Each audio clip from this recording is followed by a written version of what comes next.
بسم اللہ الرحمن الرحیم۔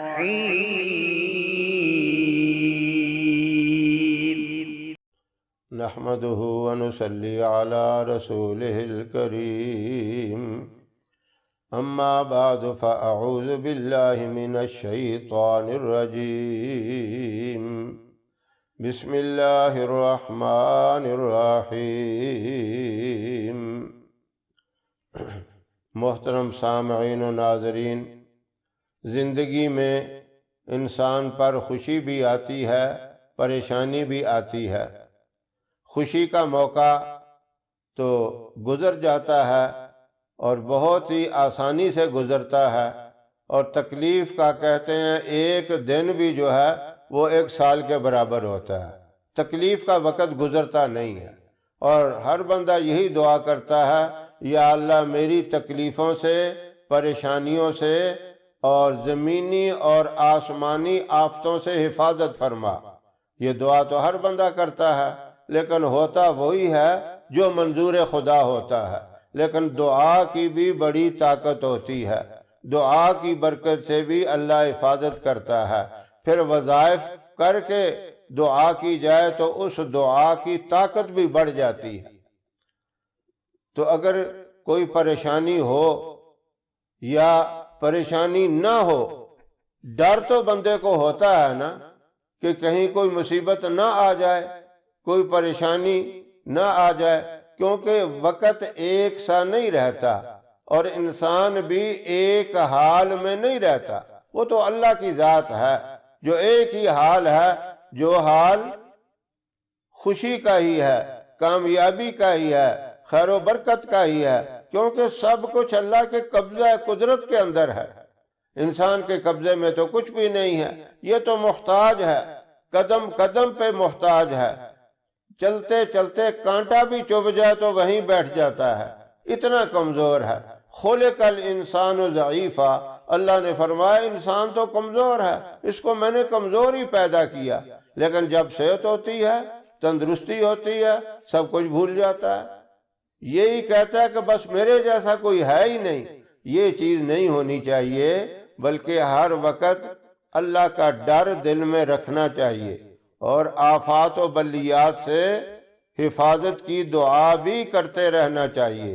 اس کے لیے ایک بہت مجرب، بہت لاجواب اور ایک طاقتور وظیفہ ہے۔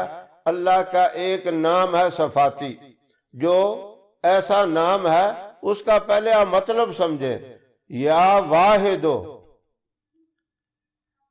یا واحدو کا مطلب کیا ہے؟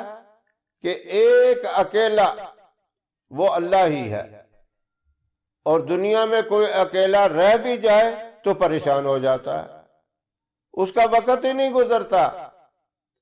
تو اللہ کی ذات جو ہے وہ تنہا ہے، اس کی کوئی اولاد نہیں، وہ کسی سے پیدا نہیں ہوا، اس سے کوئی پیدا نہیں ہوا۔ سورہ اخلاص کے اندر تو یہی تو بتایا ہے، یہی تو اللہ کی ذات کا تعارف کروایا گیا ہے۔ تو یا واحد کا معنی اکیلا، اس وظیفے کو آپ نے کرنا ہے۔ یہ روزانہ آپ نے 1200 مرتبہ پڑھنا ہے، اور اس کے اول آخر درود پاک بھی پڑھ لیں، 3 دفعہ، 5 دفعہ یا 7 دفعہ، آپ کی مرضی ہے، لیکن پڑھیں ضرور، اس کی بڑی برکات ہیں۔ درود پاک اول آخر پڑھ کے 1200 مرتبہ اس کو، یعنی 24 گھنٹوں میں 1200 دفعہ اس کو پڑھ لینا ہے۔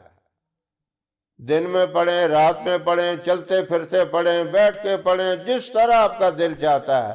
1200 کی تعداد پوری کر لیں، اور 40 دن تک مسلسل پڑھتے رہیں۔ گھر کے سارے افراد پڑھیں تو اور اچھی بات ہے، یہ نہیں ہے کہ ایک ہی گھر کا بندہ پڑھے۔ کم از کم یہ تو ہے کہ ایک تو پڑھے، مرد پڑھتا ہے یا کوئی عورت پڑھتی ہے، ایک آدمی تو کم از کم ہے۔ اگر سارے پڑھیں تو اس کی اور زیادہ برکات ہیں۔ 40 دن کے بعد پھر آپ نے اسی وظیفے کو، یا واحدوں کو، ہر نماز کے بعد 11 دفعہ پڑھنا ہے۔ وہ ساری زندگی کا معمول بنانا ہے۔ اس کی برکت کیا ہوگی؟ اللہ رب العزت اپنی کامل رحمت کے ساتھ تمام زمینی اور آسمانی آفات و بلیات سے مکمل حفاظت فرمائیں گے۔ صرف پڑھنے والی کے نہیں بلکہ اس کے سارے گھر کی، اہل و عیال کی، اس کے پورے خاندان کی حفاظت ہوگی۔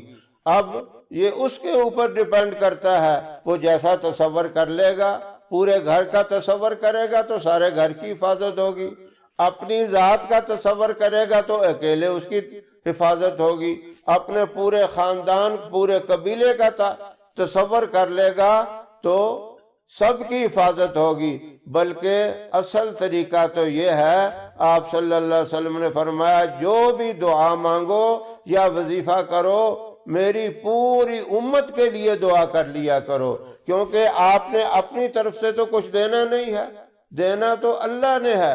اللہ سے استدعا کرنی ہے، اللہ کو پکار کے پوری امت کا تصور کر لیں، اس کا آپ کو اور زیادہ اجر ملے گا۔